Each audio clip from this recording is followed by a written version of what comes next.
is Stefano. Last name is Devigili. It's a bit of a tongue twister, but our business is Grant Brothers Tree Service, and we do all kinds of tree care all over Northern Virginia. We have several crews all over, and it's what we do. It's what we love to do, and this is my brother. Yeah, I'm Jonathan. Last name is Ruiz. Yeah, like he said, we just a local company, just service all Northern Virginia, Maryland, and DC. It's kind of who we In are. the tree service. So tell me how did you guys get into the tree service? Yeah. So yeah, it was a kind of a funny story, really. Just out of high school, we didn't know what we wanted to do yet. So Stefano came home one day and he was like, "Hey, do you want to start a business?" And I was like, yeah, sure, whatever. Sure.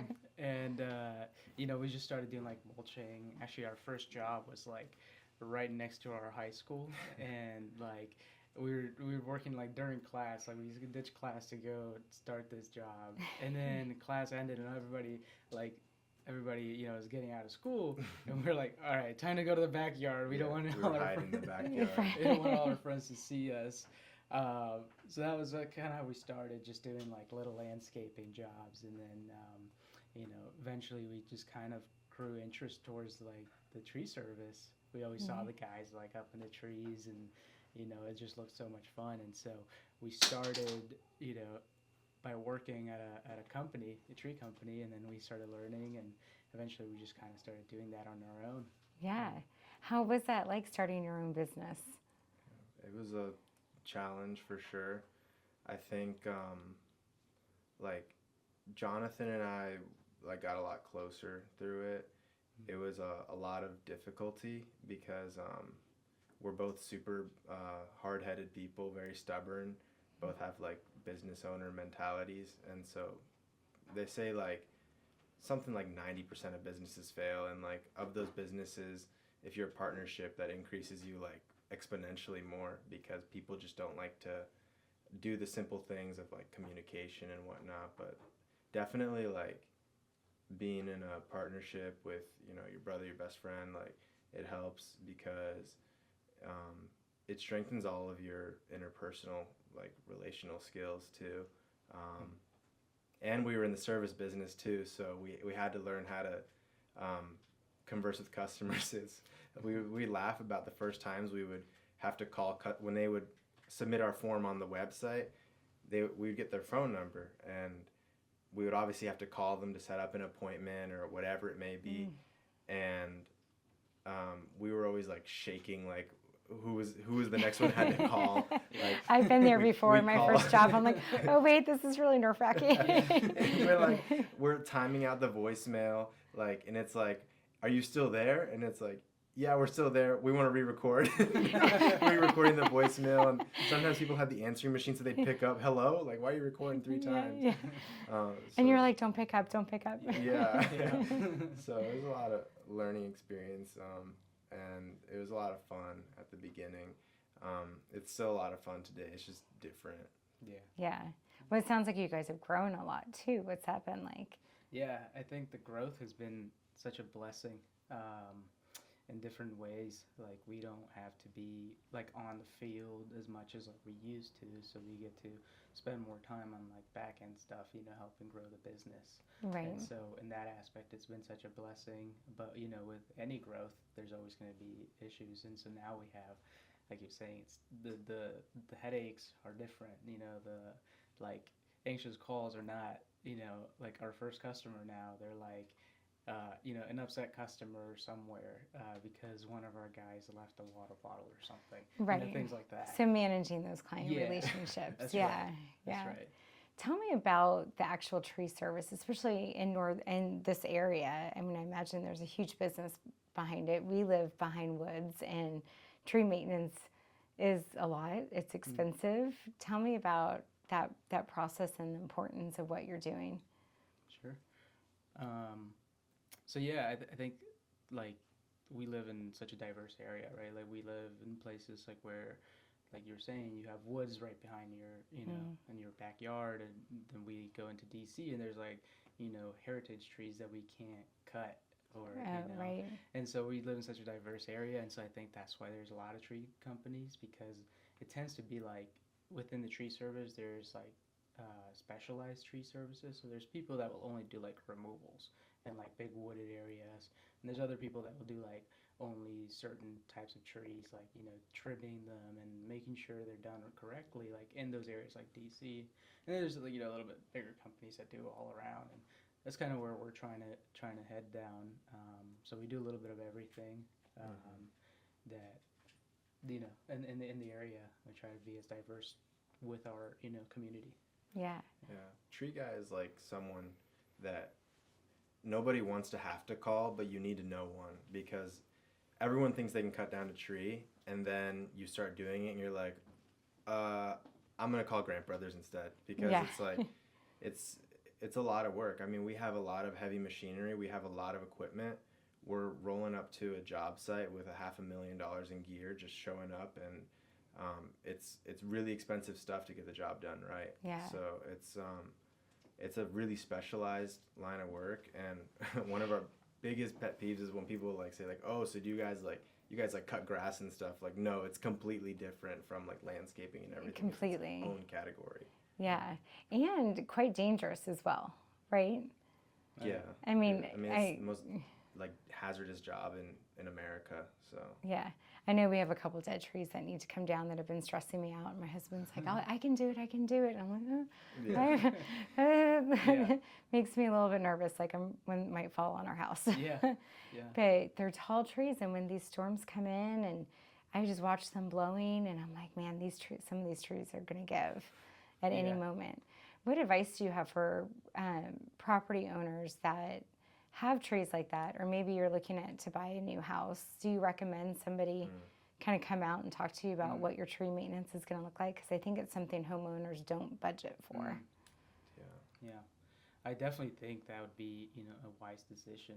Just like an inspection, right? You want to do like an exterior inspection, make sure all your trees are okay. Like, you don't want like we had a job, like we do a lot of emergency work, and so we get a lot of those calls. We had a job where the person had just bought the house, and like 2 months later there was a tree on our house, and had to be like rebuilt basically. Devastating. And so I think it is wise to get inspected by like a licensed arborist, not just some guy with a chainsaw, because he'll just tell you, yeah, this tree needs to come down, but a licensed arborist who actually cares about trees and will care about your health and well-being. Yeah, for sure. What challenges are you guys seeing in this industry, and how are you guys overcoming those? I think Jonathan kind of touched on it a little bit. There's a lot of people who think that they can do it, and they're not properly equipped with the right insurance. They're not properly equipped with the right experience, and they'll get into this, and they're a lot cheaper than most people are, but it's a gamble. You'll end up paying for it if they cause any damage, if they get hurt or anything. Another piece of advice I would add on to that for any property owner is that if anyone is doing work on your property, if they get hurt on your property and they don't have workers' comp that's good, they can come after you. They can come after your property, and they can come after your assets and the things that you own. And a lot of people if they don't have the right insurance. I didn't know that. Yeah.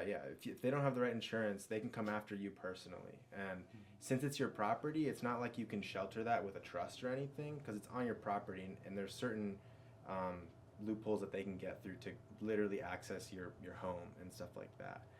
And it's why when you get a certificate of insurance, there's a phone number on each single one, and you call that phone number and ask, are they equipped to do this kind of work? And that's something that we always tell people, because we're not the cheapest in town. We're not the most expensive either. We're right in the middle. That's where we want to be, and it's because of our insurance mostly. I mean, it's expensive. I'm sure. Very expensive. Yeah. How did you guys learn the ins and outs of this business? Did you work for someone that kind of mentored you, or who kind of inspired you to go this route, and how did you guys self-learn this? Yeah, so we, like I mentioned before, we started working for a different tree company early on, and within that there's this guy who really took us under his wing and just showed us like really the ropes. he, you know, showed us like how to do the job properly. He has like 30 years of experience in this. He's a master at his craft. And so we're very fortunate to have him as a kind of like a mentor, teacher type guy for like the hands-on, you know, the most dangerous part. And so that's kind of where we learned most of our things. And then it was through trial and error, you know, the back end stuff, like, you know, which chipper truck should we buy, which, you know, chainsaw should we buy. That was more through trial and error. And how much do you want to invest in the equipment? Exactly, yeah. All that, you know, we've made some decisions and then we kind of backtrack on it and we look back and it's like, oh, we shouldn't have done that, you know? Yeah. So a little bit of live and learn. Yeah. That's right. The first like 2 years, I don't think we took a penny from it. Like we just reinvested every last dime. And I mean, it was hard, but it was also easy because we were like kids and like we just didn't have any living expenses. So we were just, our only expense was food. So we were just reinvesting basically everything. And we did have side jobs and stuff that we were, you know, we would use to make enough money to like, you know, pay for those little things like food or save up for like gear and stuff like that. But we were super frugal at the beginning. And I still like know where every single dollar is going and stuff like that. That's good. So that you haven't lost sight of it and where you started. What are you guys doing for advertising and marketing these days? What is working for you? What's not working for you? So we've done a lot of Google ads.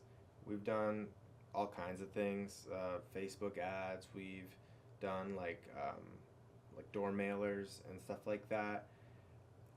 And it's really just kind of a black hole. You can dump thousands and thousands of dollars into Google ads and Facebook ads and all that. And there is a return, but the quality of the leads you get, it's lower, and the amount of like actual conversion is way off compared to like word of mouth. So what we've done over the last like 5 years of being in business is like completely pride ourselves on our reputation, which is why we don't have a single bad review on the internet. Like we don't have anything less than a 5-star review on the internet. Like if it's a 4-star, that's like a 1-star to us, and we act that way with our guys and everything. It's like, you know, you leave the job site, perfect.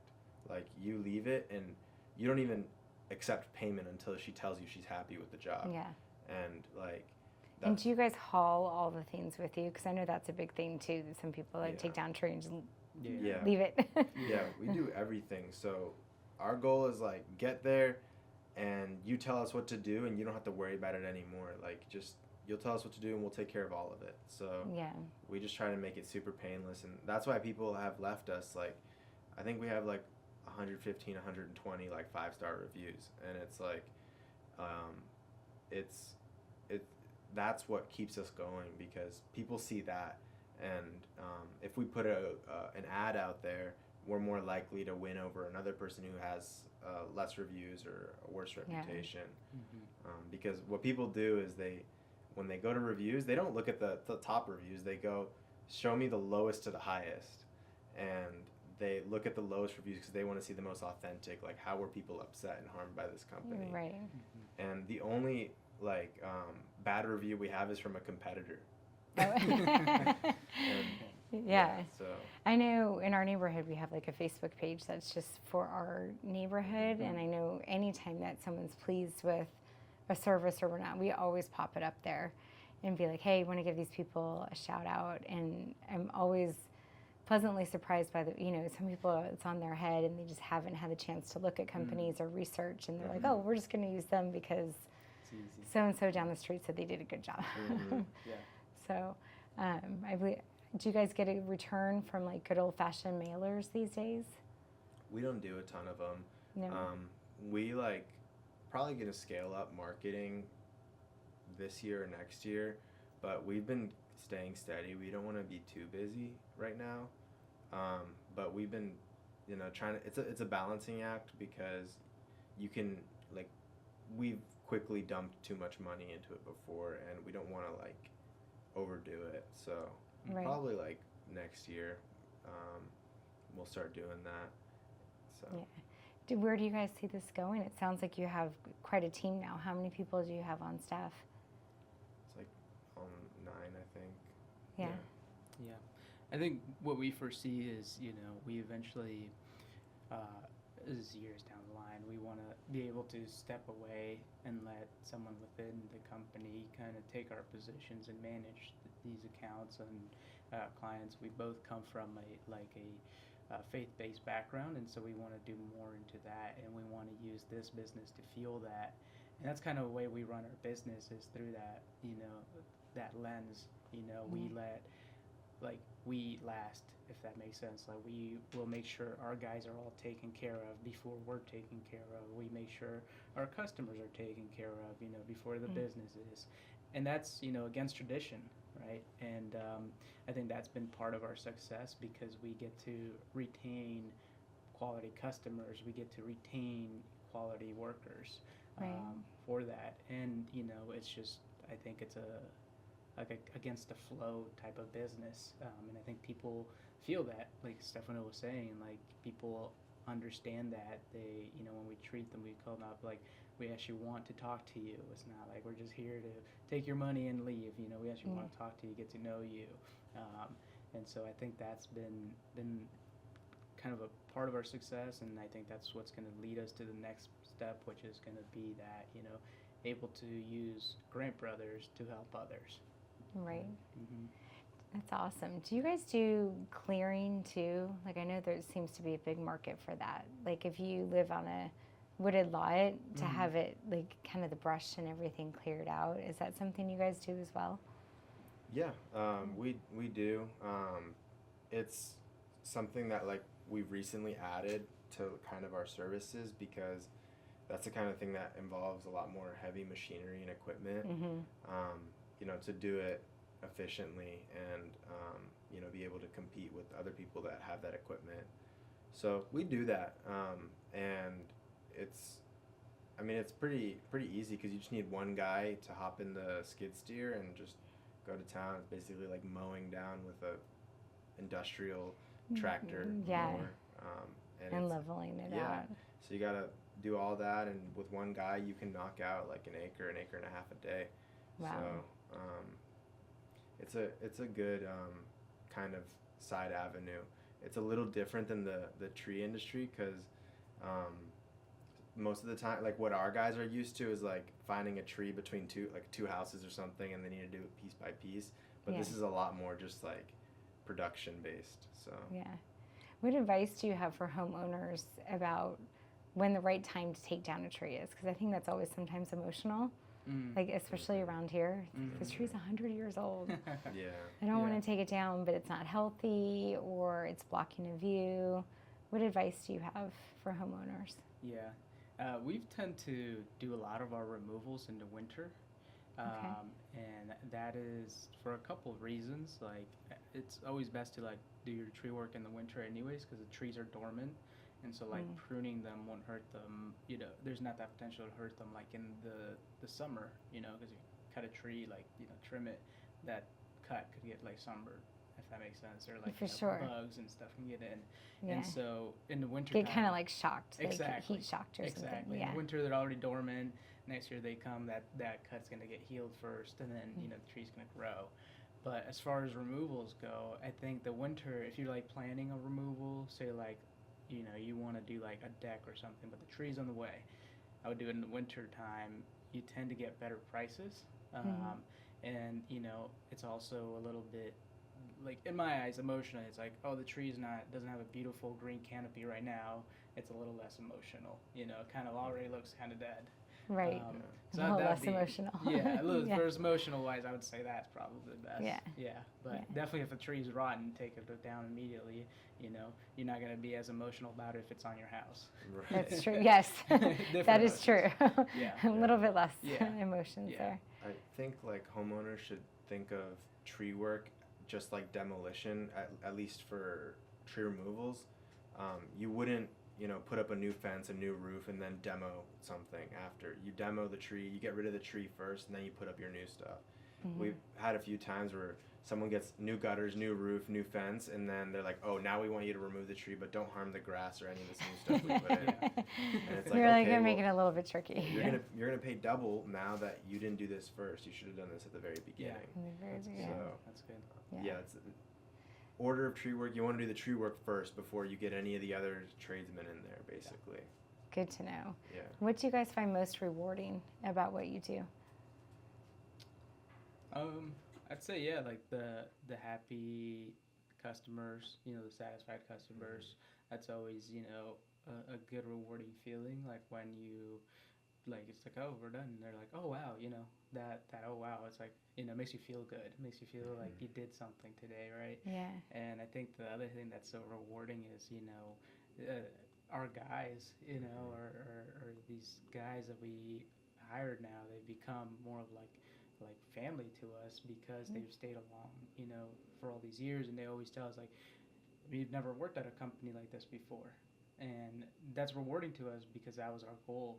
We worked for their companies that they were just production based and they don't really care about you. You're just a number, and so we're like, no, we don't want to do that. And so when you have our guys like hey, you guys, are thank you. They thank us for how we do things, and that's a lot rewarding too because we just don't want to be like those other companies that just take advantage of them. Yeah, so, absolutely. That's definitely. Yeah, I completely agree with Jonathan. Yeah. Well, as we kind of wrap up here, are there any last parting words you'd like to leave us with? Maybe a mantra that you live your life by, or business advice? Glorify God with everything you have. I mean, we do everything honoring the Lord. Jesus Christ is our Lord and Savior, and that's how we live our lives. That doesn't mean anything other than love others love your neighbors as you love yourself, and love God, and let everything flow through that. So, treat everybody with respect and treat everyone how you want to be treated. So that's the most important rule, I think. Yes. Well said. Well, thank you both for being here today, and thank you for sharing your story with us. Yeah. Thanks for having us. I loved it. Thank you. Pleasure.